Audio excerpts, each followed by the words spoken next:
Agreed that he will sign any and all of the Fantastic Mr. Fox books. And for those of you that might have brought other things with you, some Rushmore, Huckabees, Darjeeling, yeah. He's just really, really proud that you're big fans of his work, and he says he will sign all of that too. I know. Please thank him as you're going through the line, because the studio sends out rules, and then he came in and he's like, no, it's totally fine. I'll sign anything. I think we might be limiting it though and not doing body parts, okay? But I know, because we do have to have some rules. So what we're going to do right now is we're going to screen the trailer of the movie for you, and then without any further ado after that, you will get to meet Jason Schwartzman. So anyway, here's the trailer.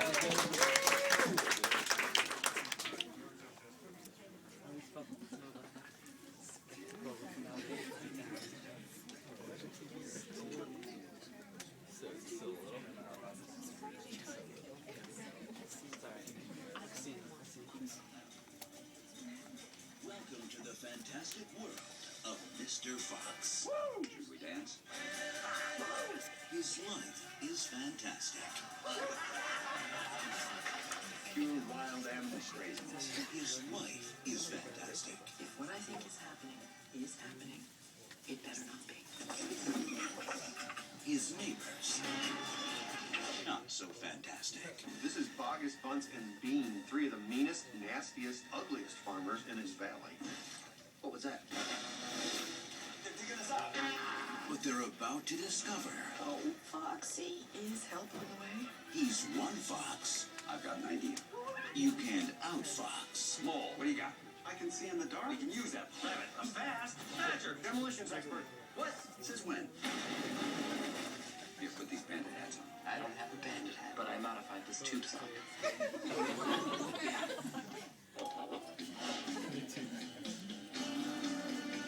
The only security is the old hunting eagle. Laced some blueberries with sleeping powder. Eagles love blueberries. A titanium card. What's this thing you do, the whistle with the clicking sound? That's my trademark. We're different. We all are. Him especially. But there's something kind of fantastic about that, isn't there? I can fight my own fight. No, you can't. I guess we should start doing something, right? Let's see some hustle. This fall, forget Super. That was close, Rat. Be careful. Oh, it's carefulness. Ignore incredible. I can fit through there. You wanna know why? Why? Because I'm little. It's fantastic. You really are fantastic. I try. Fantastic Mr. Fox. Just lightning-bolt. This fence might be electric. Well, I just hope it doesn't mean thunder, because I have a phobia of that.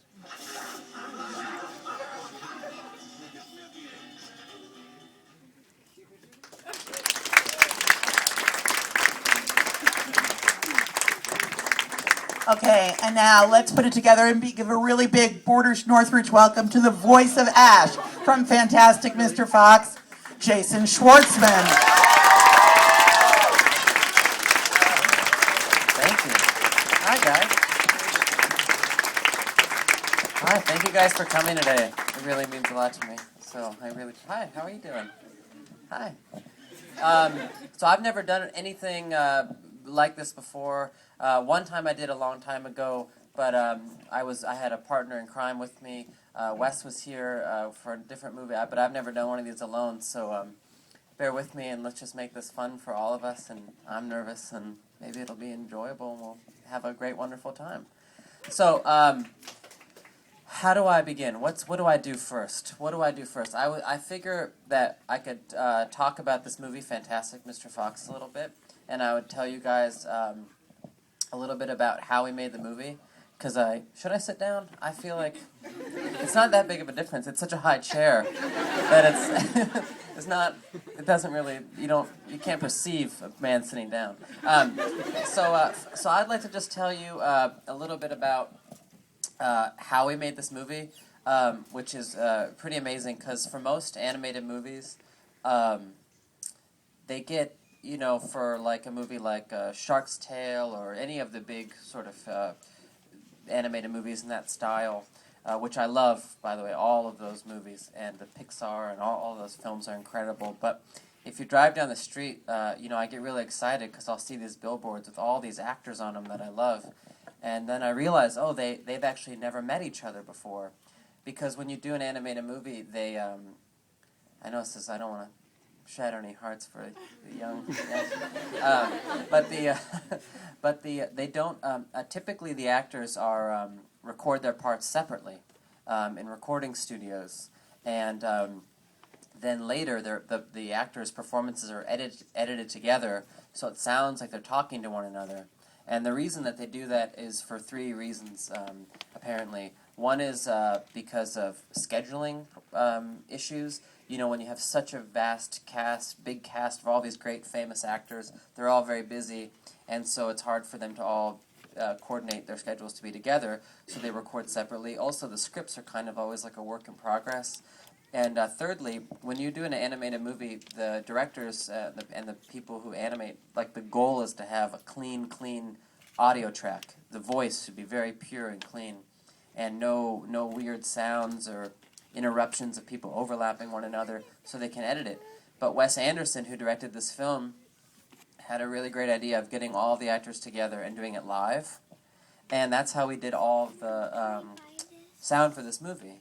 All the actors met together. We all went to a farm, and we went on location, and for an animated movie, which is incredible. And we basically did the whole movie on location, doing scenes where they would actually be taking place in the animated world. So if there's a scene, for instance, where the family of foxes are all outside digging in the ground, we would all go outside under a tree, and we would all really dig on the ground.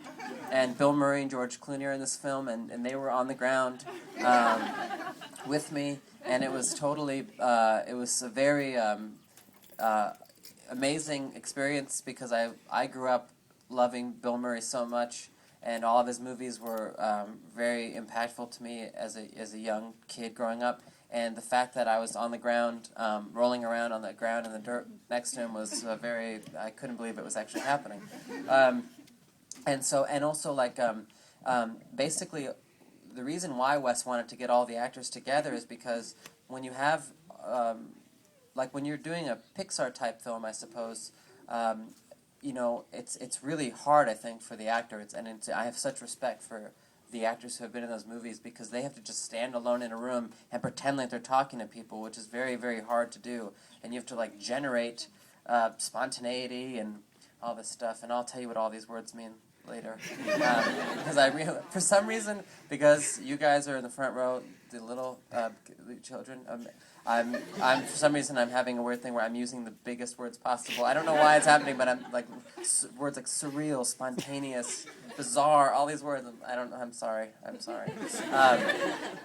I love you. And so basically, so it's very hard to act by yourself and to make it seem like it's happening and that it's alive and real.